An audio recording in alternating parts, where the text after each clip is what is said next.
আজকে প্রকৃতির এই দুর্দশা কেন? আমরা প্রকৃতিকে রক্ষা করতে পারিনি, নিজেদের লালসায় ভোগে প্রকৃতিকেই উজাড় করে দিয়েছি। দোলনাটা যত জোরে ধাক্কা দেবেন না আপনার কাছে তত দূরে ফিরে আসবে।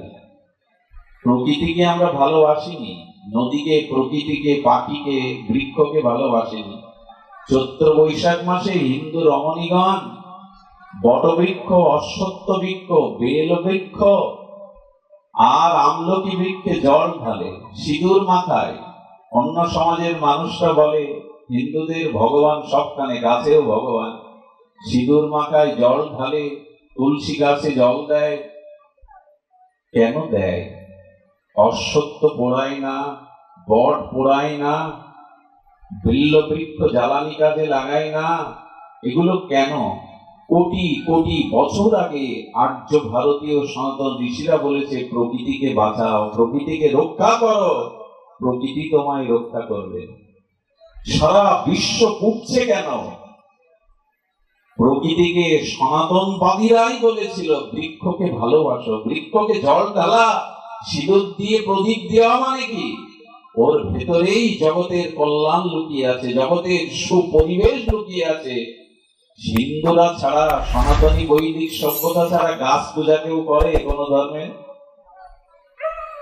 আজকে কেন গাছ লাগান প্রধানমন্ত্রীকে বলতে হচ্ছে? সারা পৃথিবীর পরিবেশ বিজ্ঞানীরা কেন বলছে গাছের যত্ন দিন, গাছ লাগান? কোটি বছর আগে ঋষিরা একথা বলে গেছে।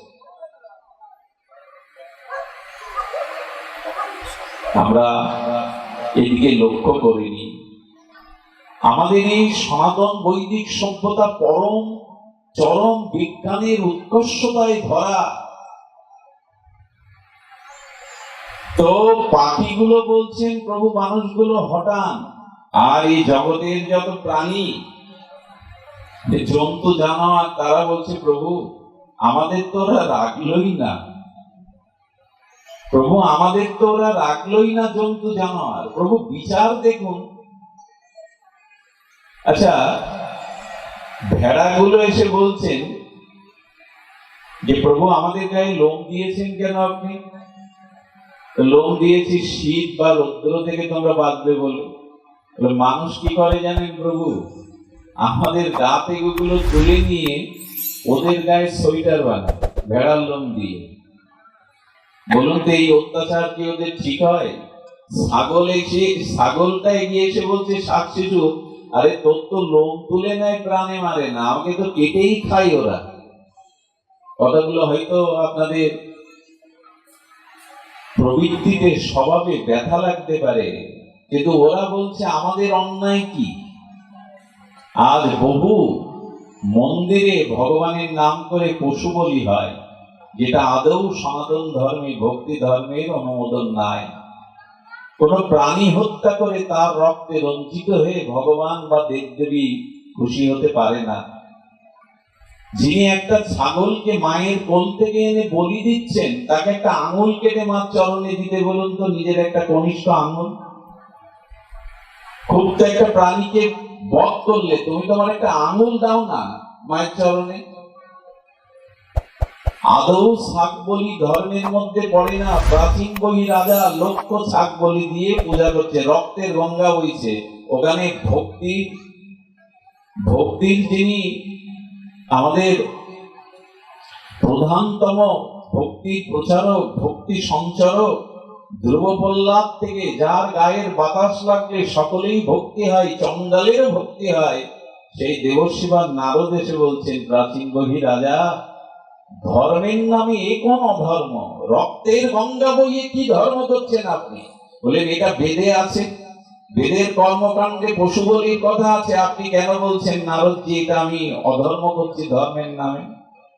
বলেন পশু বলির যে কথা আছে, সেই পশু বলির ভাবার্থ, সরলার্থ আমরা ঠিক বুঝিনি।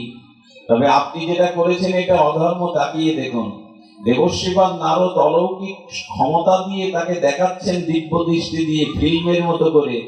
যাদেরকে উনি হত্যা করেছেন তারা বড় সিং নিয়ে ওনার পিছনে দৌড়াচ্ছে ওনাকে হত্যা করবে বলে। উনি ভয়ে নারদের পরে বলছেন ওরা আমাকে ছেড়ে দেবে না। বলো তোমার প্রাণে ব্যথা আছে, ওদের নাই। তোমার প্রাণে ব্যথা আছে, ওদের নাই। ওদের মধ্যেও তো আত্মা আছে। প্রাচীন বলি রাজা দেবশ্রীপাল নারদের চরে পড়ে বললেন, না, আর পশু হত্যা নয়। শুধু ভক্তগণ, এই জন্য তারা বলছে, প্রভু, মানুষগুলি আমাদের হত্যা করে, তাদের জিহ্বার লালসায়, তাদের প্রবৃত্তিতে মানুষকে হটিয়ে দিন জগৎ থেকে। গঙ্গা জলে 1 বছর ডুবিয়ে রাখলে ইউরিন বোতলের মধ্যে ওকে আর পবিত্র হয়? মধুর বোতল সামনে দেখলে জিহ্বা দিয়ে লেহন করলে কি আর আস্বাদন পাওয়া যায়?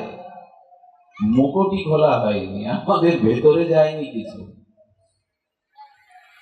সারাটা জীবন শুধু শ্রবণ করে গেলাম। এক মহাপুরুষ বলেছিলেন, শুনলে অনেক, করলে না, ঠকলে কত, বুঝলে না। মনন নেই আমাদের, অনুশীলন নেই। কে আর ভোরবেলা উঠে ভগবানকে একটু মঙ্গল আরতি দেয়? কে আর 3 বেলা এদিকে গীতা পড়তে পড়তে, গীতার মাহাত্ম্য সকলের মুখস্থ।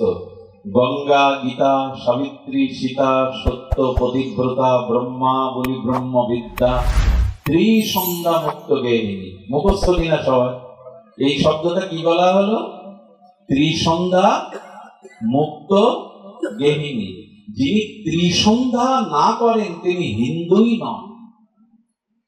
ওরা 5 বার পড়ে, হিন্দুদের বলা হয়েছে ত্রিসন্ধ্যা আহ্নিক করতে, ত্রিসন্ধ্যা গুরুমন্ত্র জপ করতে। বিশ্বাস করুন, আমরা যারা এখানে আছি, যদি 500 লোক থাকি, 450 জনই আমরা নিয়মিত আহ্নিক করি না। যে সনাতন হিন্দুর ঘরে জন্মে অন্তত ত্রিসন্ধ্যা না, 1 সন্ধ্যা আহ্নিক গুরুমন্ত্র জপ করে না, তার হিন্দুত্ব খারিজ হয়ে যায়। নাম যজ্ঞ 3 দিন খুব ভালো কথা করুন, আপত্তি নেই, আহ্নিকটা বাদ পড়ে যায়। ভোজন হয় 3 বেলা, ভজন 1 বেলাও হয় না। ভোজন 3 বেলা হচ্ছে, ঘুম আর ভোজন হচ্ছে, অথচ 1 বেলা ভজন হচ্ছে না। আমি দাবি করছি আমি হিন্দু, আমি উদ্ধার হব। কবে জাগবে, কবে? এই জন্য শুধু শোনা নয়, আমার মতো যারা, তারা বলাই পটু, কাজে কম, নিজেই হয় নিজের জম। যারা বলাই পটু, কাজে করে না, এরা নিজেরাই নিজেদের জম। আর যারা শুনেও কিছু করে না, তারা যে কত বড় ঠকবে সেটা আগামীতেই বুঝতে পারছে। কিছু করা দরকার। দেখুন, এই বিবেক, এই জ্ঞান 2 ভাবে হবে। একটু খুব মার্মিক কথা শুনতে হবে। ছেলে মেয়েকে বিদ্যালয়ে পাঠালেন, মাধ্যমিকে পাঠালেন, বিশ্ববিদ্যালয়ে পাঠালেন, কলেজ ভার্সিটিতে পাঠালেন, ওখানে কি শিখবে সে?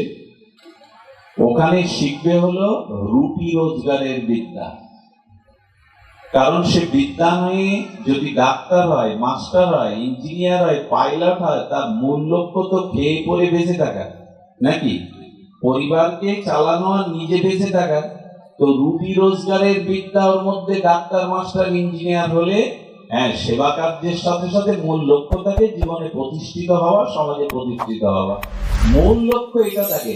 কিন্তু ভক্তি বিদ্যাটা কি বিশ্ববিদ্যালয়ে পাওয়া যাবে, স্কুল কলেজে পাওয়া যাবে? কথা বলুন, আধ্যাত্মিক অনুশীলন পাওয়া যাবে? সেটার জন্য প্রয়োজন সাধু সঙ্গ আর ভগবত শ্রবণ কীর্তন, ভগবানের ভজন। কিন্তু আমরা আমাদের প্রজন্মকে, আমাদের সন্তানটিকে যতটা পড়িয়ে ডাক্তার, মাস্টার, উকিল করতে চাইছি, ওই বিদ্যা, রুটি রোজগারের বিদ্যা যতটা করতে চাইছি, আধ্যাত্মিক বিদ্যা তার ভিতরে জাগুক, এটা মনে প্রাণে চাইছি কি? চাইছি না। তো সমাজ এগোবে কি করে, পরিবর্তন বা হবে কি করে? যাকে সব কথাগুলো শুষ্ক কথা, আর এই শুষ্ক কথা বলতে বলতে আপনাদের হৃদয়টা শুষ্ক হয়ে যায়। এসছেন দুটো হরি কথা শুনতে, একটু রসময়, ভাবময়, আনন্দময়, সজল নেত্রে আর রসময় হরি কথা শুনতে, বললে তবে না। এগুলি সংস্কারে আনতে হবে। শ্রীমান মহাপ্রভু চোখের জলে প্রেম বিতরণ করেছেন, কিন্তু তার প্রথম 24 বছর দেখবেন কতটা সংস্কারে করেছেন তিনি। সমাজের প্রতিটা ক্ষেত্রে তিনি সংস্কার করার চেষ্টা করেছেন। আমি আপনাদের ভক্তির স্বরূপ বলছিলাম, সেটা একটু আস্বাদন করব। বলছেন দেখো, এই ভক্তি সবার মধ্যেই আছে, এই ভক্তি সকলের মধ্যে আছে, এমন নয় ভক্তিকে আবিষ্কার করতে হবে, ভক্তিকে সৃষ্টি করতে হবে। নিত্য সিদ্ধ কৃষ্ণ প্রেম সাধ্য কবু নয়। আহা, কি অপূর্ব এই পয়ারটা! অর্থাৎ প্রত্যেকের মধ্যেই ভক্তি স্বরূপে বিদ্যমান। কারো ভক্তি সৃষ্টি করতে হবে না, কোথা থেকে আমদানি করতে হবে না, ভক্তি আপনার মধ্যেই বর্তমান।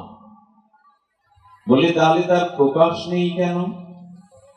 মহাপ্রভু বললেন, একজন ভিখারি ভিক্ষা করেই যা পায়, দারিদ্র সেবার নিজে ভিক্ষালব্ধ বস্তু দিয়ে জীবন ধারণ করে। একজন জ্যোতিষ এসে বলল, বাবা তুমি তো রাজার রাজা, তুমি ভিক্ষা করছো কেন? কিরকম রাজার রাজা? বললো, তোমার পিতা তোমার ঘরের মেঝের মধ্যে আর মূল্যবান ধাতু, সোনা, রূপা এগুলি সংরক্ষিত করে গেছে, তুমি তার সন্ধান জানো না, তিনি বলে যেতে পারেননি, অথচ তোমার ঘরের মধ্যে গুপ্তধন পোতা আছে, তুমি কেন ভিখারির ন্যায় কাঙাল হয়েছে? তেমন শাস্ত্র বলছে নিত্য সিদ্ধ কৃষ্ণ প্রেম সাধ্য কবু নয়। ওই প্রেমটা তোমার হৃদয়ে দিয়েছেন ভগবান, এখনো বর্তমান আছে। একটু লক্ষ্য করবেন, প্রত্যেক প্রাণীর মধ্যে ভালোবাসা বা ভক্তি আছে। এমন কোন জগতে প্রাণী নেই যে হৃদয়ে গোবিন্দ ভালোবাসা বা ভক্তি দেয়নি। ভক্তির অপর নাম ভালোবাসা। আচ্ছা, পাখিগুলো শস্য দানা ক্ষেত থেকে এনে তার শাবকের ঠোঁটের মধ্যে দিয়ে দেয়, এটা ভালোবাসা না? শুকরগুলো, বিড়াল কুকুরগুলো তাদের বাচ্চাদের কি জাতীয় ভালোবাসে লক্ষ্য করবেন, ওদের ভালোবাসা নেই? বাঘিনী তার বাচ্চাগুলিকে লেহন করে করে কিভাবে প্রতিপালন করে, ওদের অনুরাগ তো আরো বেশি।